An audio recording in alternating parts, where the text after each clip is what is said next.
Just before we go now. Rundle Mall. And the man responsible for both these coups, the Beatles way back then and now Culture Club and Boy George, is our good mate Bob Francis from 5AD. Let's cross to Bob. Bob, hello. Hi, Mike. Above all the noise and It's screaming... going to be very loud to be able to hear. I'm trying to get cameras on. Countdown really have the ability to get on.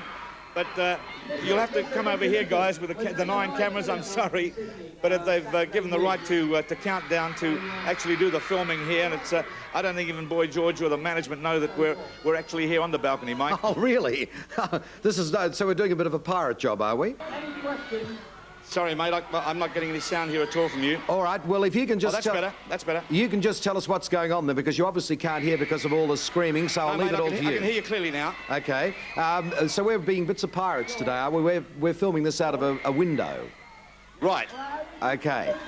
How did you get to organise the whole thing to get Boy George to Adelaide? Well, you wouldn't believe it. You know, about 48 hours ago, Peter Butler, our program manager, came into me and said, I think we've got Boy George and Culture Club to come to Adelaide. What do you think? And I said, fantastic. I said, what's the situation? He said, I don't know. And we haven't really known what to do except to organise this sort of situation in some place in Adelaide to try and get them to be on stage somewhere. We tried the back of Parliament House, which would have been a perfect spot to keep right away from people, because there's so many press and people up on the balcony here where we tried to make it a completely sort of an empty area. The back of Parliament House, the Premier and the Speaker of the House didn't want that there because it created precedence for them. So we picked on Rundle Mall, and the place is jam-packed. 48 hours to organise this. The security has been absolutely enormous. The police force have been fantastic. And then yesterday at 8:30 last night, they said, OK, we'll have a press conference. And to try and organise a press conference and get hold of people to come in at a secured place went over extremely well this morning. And it's all been done in 48 hours, Mike. It was a thing of Molly Meldrum's, really, who just said, let's do a tour of Australia. And he's doing something special for Countdown on Sunday. Hey, listen, he's singing. Yeah, let's hear it. You getting that? Don't say you didn't hear us calling.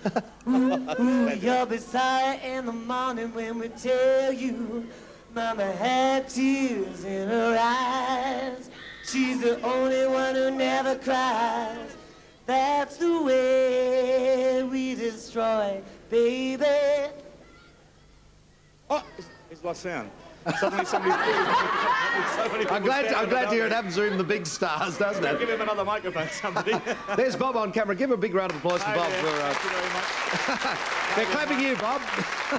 I've put on a bit of weight since a couple of weeks ago when I came down and talked about the Beatles. Yeah. But it's, you know, it's incredible. Now, the helicopter is above us. Yeah. And the helicopter's shooting shots for Channel 10 at the moment from up there. It's incredible the way that things have been organised for the whole thing. It's really amazing. Well, we better give Countdown a good big plug. It's Countdown on Sunday night, is it, that all this is happening And it's really Molly Meldrum who did it all for us. He was really fabulous in organising it. It's amazing when you talk to the management of these groups, you know. Yeah. They didn't know even themselves what the hell was happening until 8:30 last night.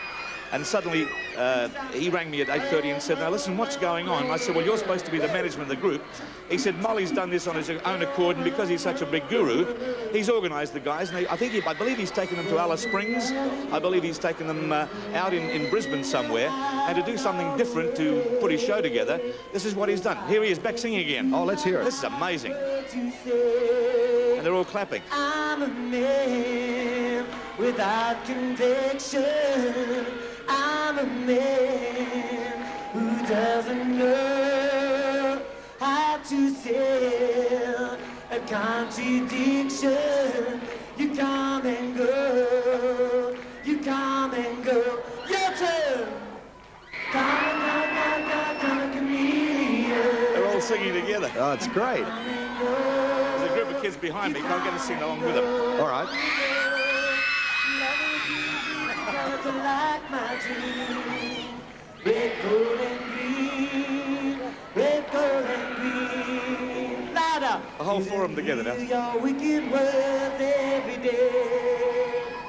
And you used to be so sweet. I heard you say that my love was unattainable. when we cling. Look at the rest of the group just standing over the balcony having a look. Stronger when you go. You're gone forever. You string along. You string along. Come a chameleon. You come and go. You come and go. Loving would be easy if your colors were like my dream. Red, gold, and green. Red, gold, and green. Woo!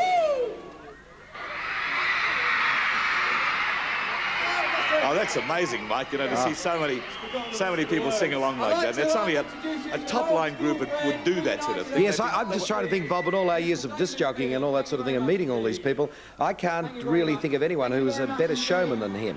Absolutely. His press conference this morning was so fantastic, and that's the amazing part, that he's an extremely intelligent guy. Yeah. And what I love about it is that the press seem to ask Boy George all the questions, but the other guys will join in too and answer the questions. Mike, alongside me, the Premier of South Australia, John Bannon. John, we're live on the Mike Walsh Show in Sydney. Say just hi to Mike. Amazing scenes, Mike, here. Reminds us all of 1964 and a slightly larger Bob Francis. John, talking about with Mike about the 20 years ago with the Beatles just a few weeks ago. I remember it well. Go, Mike. I was just going to say, would you ask John, has he made any sort of official appearance today to welcome Boy George? John, your official appearance today for welcoming Boy George, you did make a comment about a venue. Do you want to continue with that? Yes, indeed, Bob. It's been talked about for a while. An entertainment centre for Adelaide, I think, is something that we really need. An indoor, massive, large-scale entertainment centre. The trouble is we haven't been able to either get the finance together or get the demand. And I think a show like this, an occasion like this, shows that, you know, any city worth its salt, any city of 1 million people, as Adelaide is, absolutely, has the capacity to sustain that sort of venue.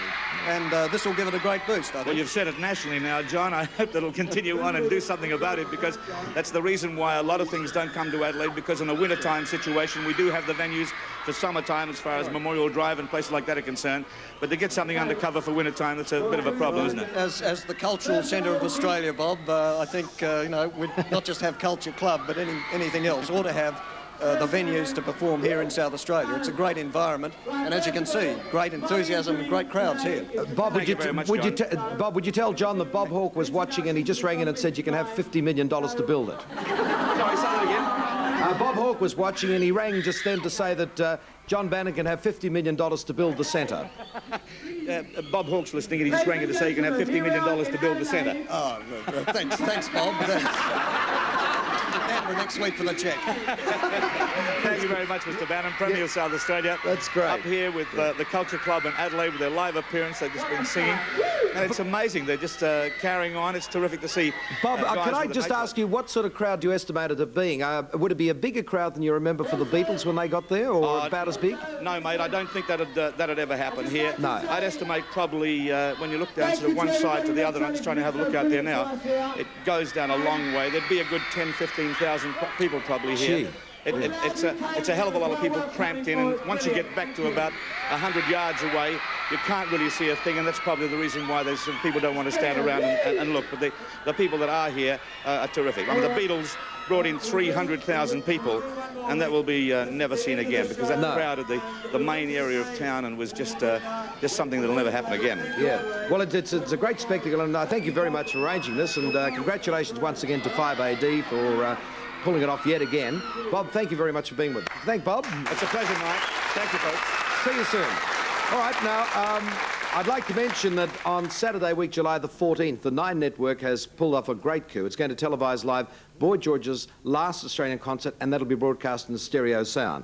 Now, you saw the Elton John concert, and you saw how well that televised. Well, the same team will be putting this together. It'll be performed at the Sydney Entertainment Centre beginning at 9 p.m. Sydney time. And thanks to Bob Francis and everyone in Adelaide, and the crew especially, from Channel 9, and to Richard Sattler and his mum, who is Girl Jean, whose idea the whole thing was. Rich is one of our researchers. We will take a break. George Willison looks at the increase in burglary after this.